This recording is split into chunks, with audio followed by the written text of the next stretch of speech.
días, República Dominicana.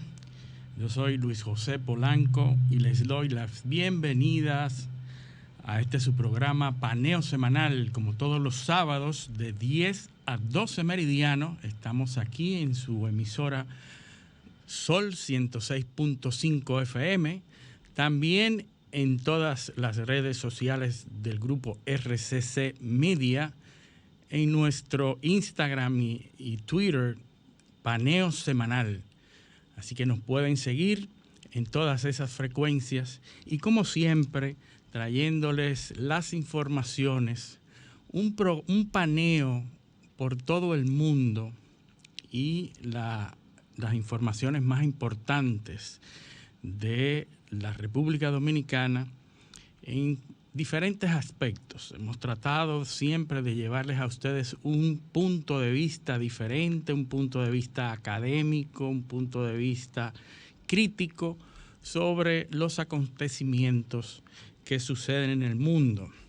Como siempre, estamos aquí este sábado viendo la situación de Europa, esa situación que ya nos tiene acostumbrada a todos los dominicanos y a todos los ciudadanos del mundo a prestar atención. Todas las semanas se producen informaciones que son del interés de todo el mundo. Europa, con su guerra de Rusia a Ucrania, que Rusia la ha llamado operación militar especial, ha tenido mucho cuidado en nunca llamarle guerra, ni incursión, ni invasión, ni nada de esto, sino que es una operación militar especial, cuidándose de todas las legalidades que existen con respecto a las guerras, las legalidades de las guerras en el mundo. Vemos que hay una situación complicada en Europa ya. Hemos visto a Rusia obteniendo victorias simbólicas. En la semana pasada ya Zelensky y el gobierno de Ucrania han llamado a sus militares a retirarse de una de las zonas más importantes de la zona del Donbass, el Severodonetsk.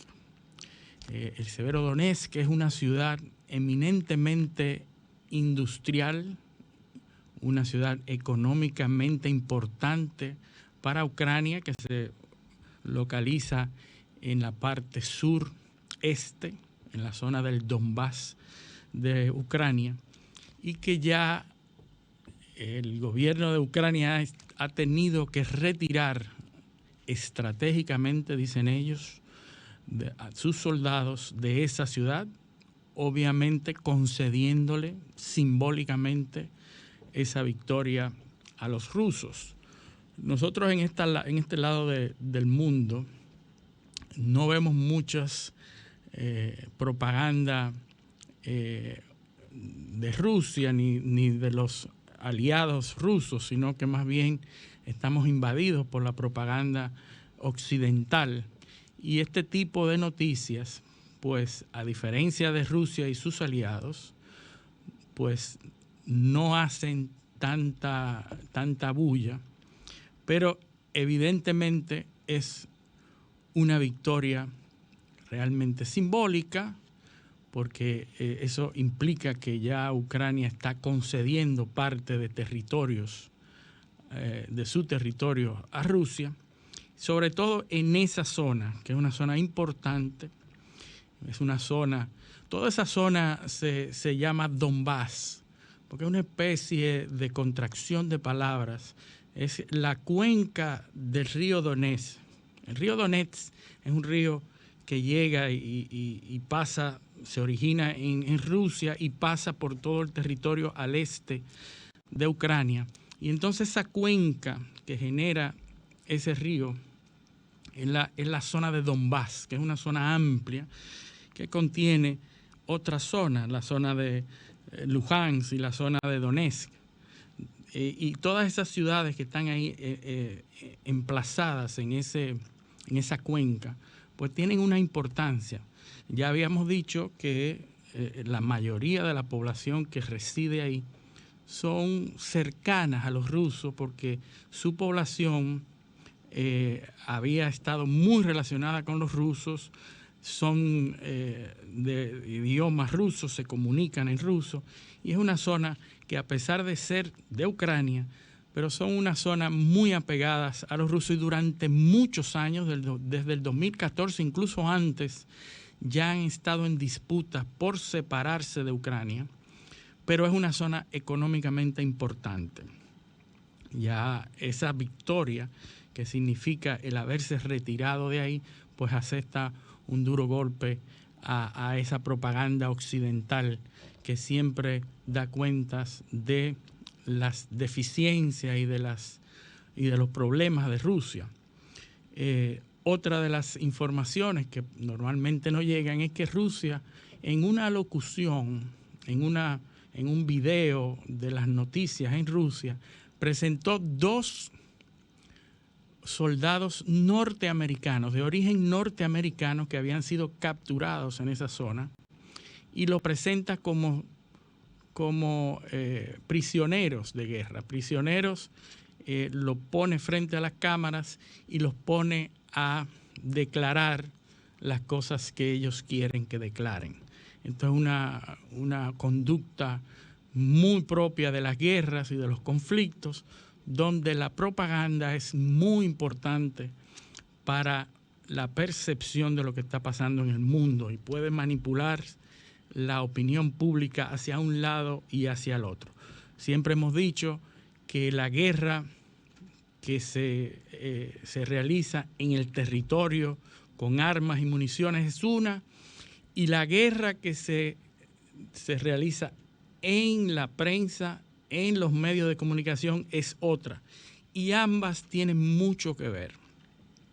Finalmente, la situación no es necesariamente todo lo positiva que pudiera ser para Rusia. Rusia está metida en un problema económico, como lo está Europa también por el asunto del desabastecimiento de combustibles, pero el ministro de Economía ya ha dicho que Rusia está a punto de entrar en una deflación, en un problema económico insostenible, y que se plantea una debacle económica en Rusia, pero que tiene todavía tiempo. De manera que estamos ante una situación en donde Europa, por su lado, está metida en un problema de desabastecimiento de combustible insostenible, ya casi a punto de declarar una emergencia. Y por otro lado, Rusia, que aparenta estar en mejor posición, está también metido en un problema económico obvio, ¿verdad? A raíz de las sanciones. Pero también tenemos en Europa una situación que crea Lituania. Lituania es uno de los países que aísla a Kaliningrado. Kaliningrado es un territorio que había sido ocupado por los alemanes en la Segunda Guerra Mundial. Al finalizar la guerra, Kaliningrado es cedido a los rusos, y entonces los rusos tienen ese único territorio que no es parte del territorio continental de Rusia, sino que es un territorio apartado que tiene entre Rusia y Kaliningrado, tiene a Lituania y a Polonia por otro lado. Es decir, que Kaliningrado es una ciudad, una provincia rusa que está rodeada de Lituania y Polonia, que ambos son miembros de la OTAN. ¿Qué pasó con Kaliningrado? Bueno, que Lituania aplicó las sanciones y ha cortado todos los canales de abastecimiento de Kaliningrado. Es decir, Rusia no puede enviar a Kaliningrado las provisiones y todas las materias y productos estratégicos que necesita Kaliningrado de su gobierno. Esto llama a protesta por parte de Rusia, los declara hostiles y reclama a Europa, al gobierno europeo, por esa agresión. Quiere decir que a pesar de que ambos lados del conflicto están en puntos de emergencia económica, las hostilidades cada vez más se aumentan. Quiere decir que lejos de ceder, lo que hay es un ambiente de radicalización en las posturas. De manera que ahí está el conflicto europeo. Aprovechamos para saludar a nuestro compañero José del Castillo. Bienvenido, José, a tu programa. Claro. Buenos días a ti y bueno, y a todos los que nos siguen en este paneo semanal. Estaba escuchando tu assessment, como dicen los norteamericanos, tu evaluación, ¿no? Sí, así. Sobre la situación en Rusia y Ucrania, y evidentemente lo más preocupante para el resto del mundo son las consecuencias económicas que se derivan del conflicto, ¿no? Más que la situación geopolítica, que también preocupa, pero digamos que no nos toca. Lo que nos afecta es evidentemente el impacto que tiene esto sobre las principales materias primas, los precios de los alimentos y de los combustibles.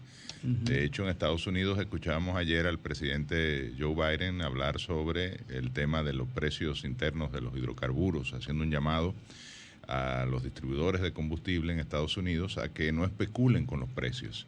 En Estados Unidos, a diferencia de países como en el caso de la República Dominicana, el establecimiento de los precios de los combustibles es libre, es decir, el mercado lo determina. El mercado que determina. Sí. El llamado del presidente Biden es un llamado, pero no pasa de ahí, es decir, no tiene clause, no tiene garra, no tiene, digamos, la capacidad de intervenir. Y fue seguido por un comunicado del presidente de la Exxon, que dice, sí, esto no es una cuestión política, vamos a reunirnos y vamos a buscar formas. Nosotros hemos hecho lo necesario, hemos incrementado la producción, hemos facilitado la comunicación y el transporte del petróleo en todas nuestras localidades, pero es un problema que no es político, que no se resuelve con retórica política. Correcto. Es un tema de mercado y siempre ocurre cuando hay un bien, en este caso esencial, estratégico, ¿no? Que por eso muchos países lo controlan, como el caso dominicano, y ese producto está cotizándose a precios más elevados, está por encima de los $110 el barril, llegó a estar por encima de los $120 el barril.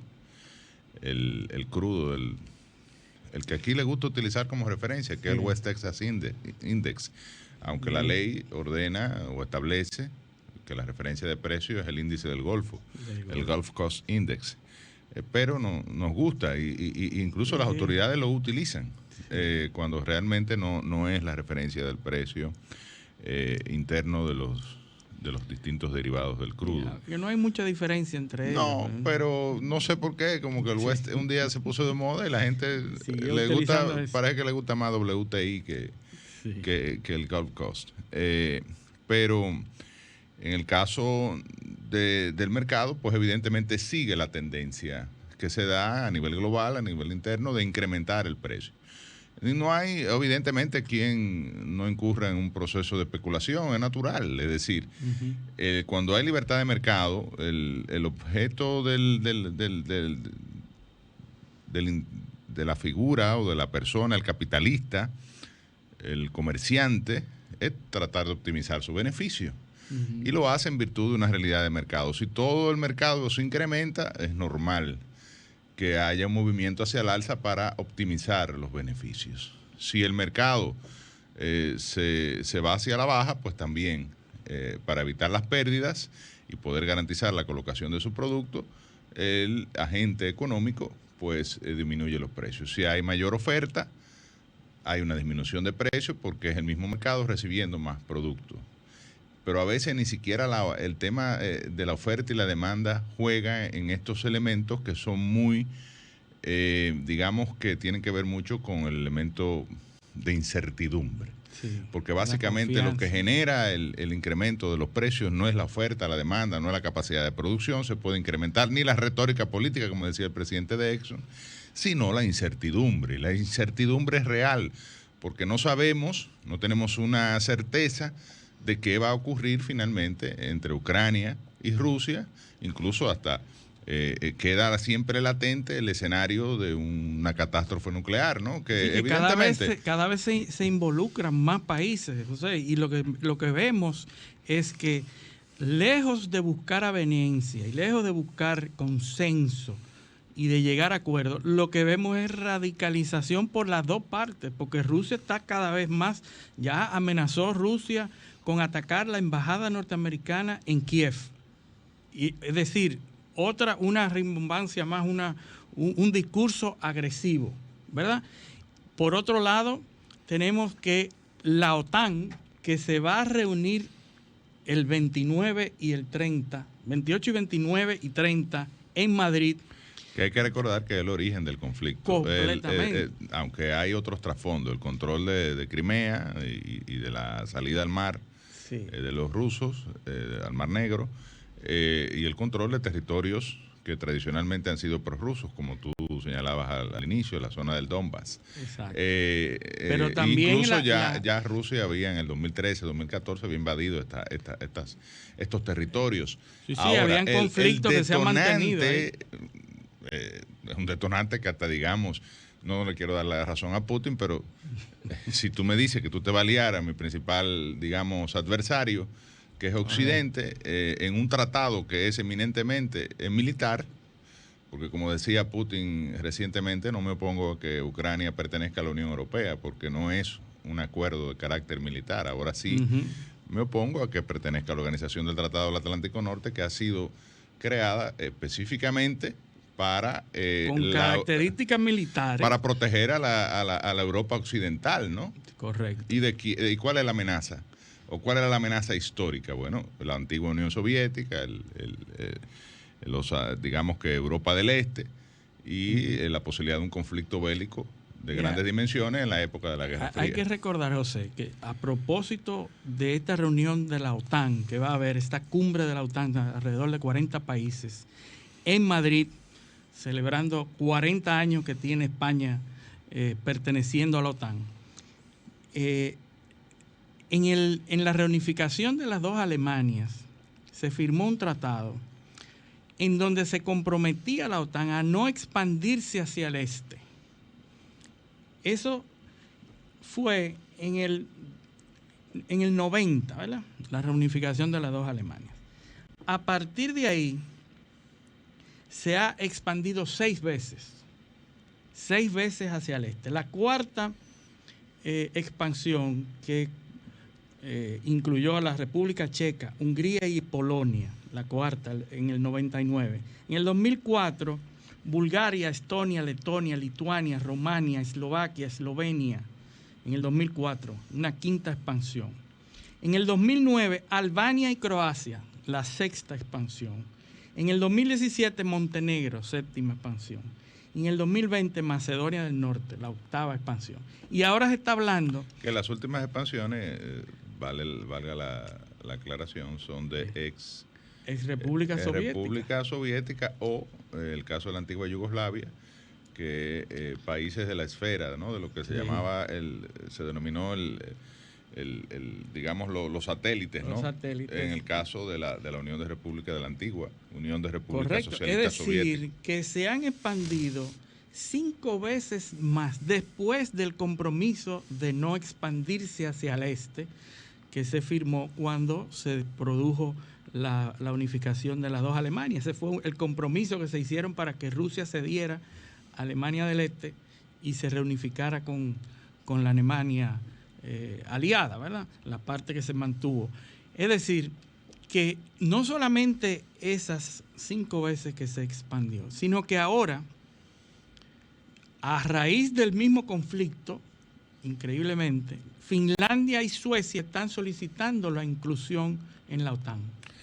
¿Qué le pone más, digamos, leña al fuego? Leña al fuego. Porque Finlandia es un país limítrofe y Rusia. Rusia y consume muchísimos recursos de Rusia. La energía eléctrica viene de Rusia. Y Putin en algún momento amenazó a Finlandia de que no podía entrar a la OTAN, sino iba a haber otra operación militar. Entonces, imagínate tú, a raíz, o sea, el conflicto se da por la amenaza de la expansión de la OTAN y la respuesta a esa amenaza, a ese miedo, entonces provoca más inclusiones de países en la OTAN.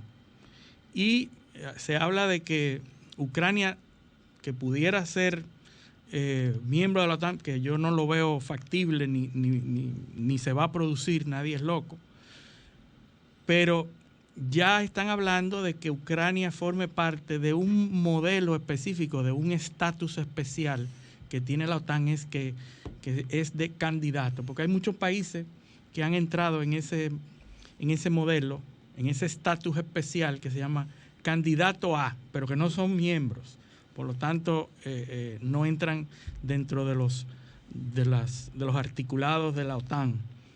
Es increíble, por ejemplo, en algún momento se planteó la inclusión de México a la OTAN y fue rechazado obviamente, y hasta Colombia, que ahora tiene una condición especial después de haber ganado Petro, también en algún momento se planteó ser miembro de la OTAN y no llegaron a serlo. Entonces, vemos cómo el 28 y el 29 vamos a ver el discurso con el que viene la OTAN, vamos a ver cómo se va a manejar eso en esa cumbre, si va a ser incendiario o va a ser conciliador. Lo más probable es que sea incendiario, porque esa es la dirección que estamos viendo. Y de ahí va a determinarse si se empeora el discurso de ambas partes del conflicto. Y me llama la atención, José, de que ninguno de esos países está tomando en consideración los problemas económicos que están ocasionándose. Es decir, a pesar de que las propias situaciones de cada uno de esos países está deteriorándose, la respuesta a este deterioro es la radicalización del discurso y las medidas cada vez más fuertes de ambos lados. Sí, entonces, si todo continúa así, este es el inicio de la Tercera Guerra Mundial. No, de hecho, la guerra está. Sí. Lo que pasa es que ya la guerra no es convencional. Es decir, no es la misma que la vimos guerra es económica, la guerra es por los alimentos. O sea, hay una guerra que es la hambruna, que está ya manifestándose en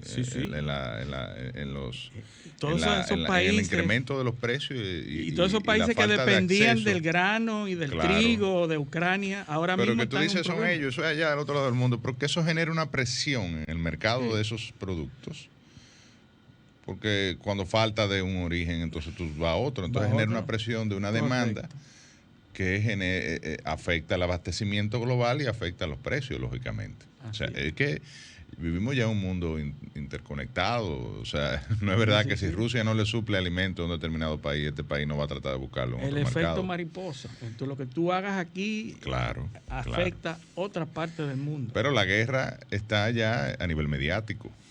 Sí. Que si Putin está enfermo, que si Ucrania está ganando la guerra, que acaba de bombardear una serie de plataformas petroleras en el mar de Crimea, que si se retiró, que si no, que el mismo, la presión, la guerra es política.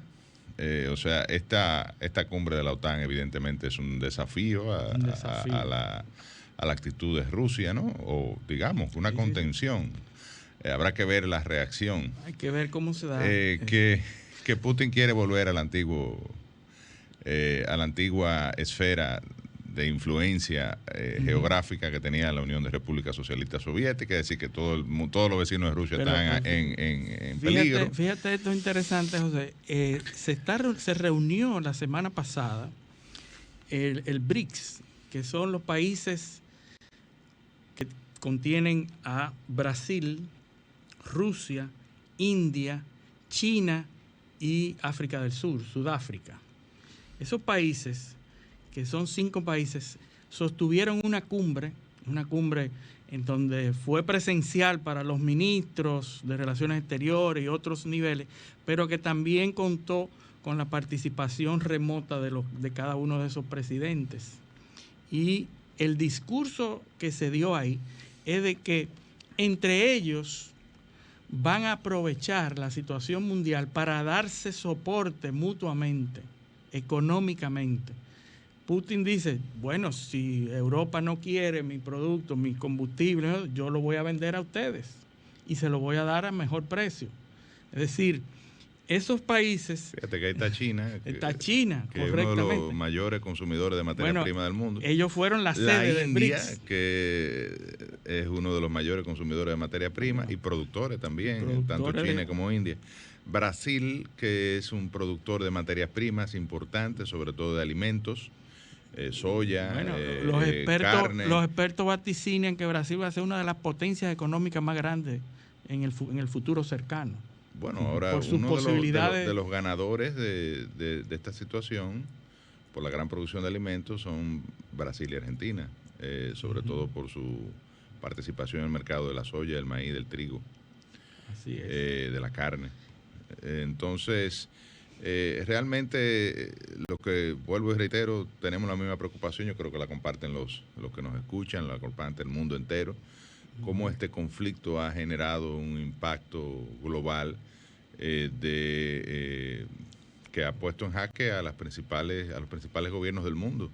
Cuando tú ves al presidente de los Estados Unidos prácticamente pidiéndole de favor, o sea, se supone que la figura más influyente del mundo occidental, por lo menos, pidiéndole de favor a los distribuidores, a los retailers de gasolina en Estados Unidos, que por favor no suban los precios. Sí, eso es tú te das cuenta de la magnitud de la crisis, de la situación que estamos viviendo. Y aquí, volviendo al tema de los precios de los combustibles, antes de hacer la pausa, ya al gobierno dominicano le ha costado casi 25,000 millones de pesos. Insostenible. Durante los primeros 4 o 5 meses del año, subsidiar los combustibles. Vamos a hacer una pausa y cuando regresemos continuamos con Paneo Semanal. No se nos vaya. Paneo, paneo, paneo.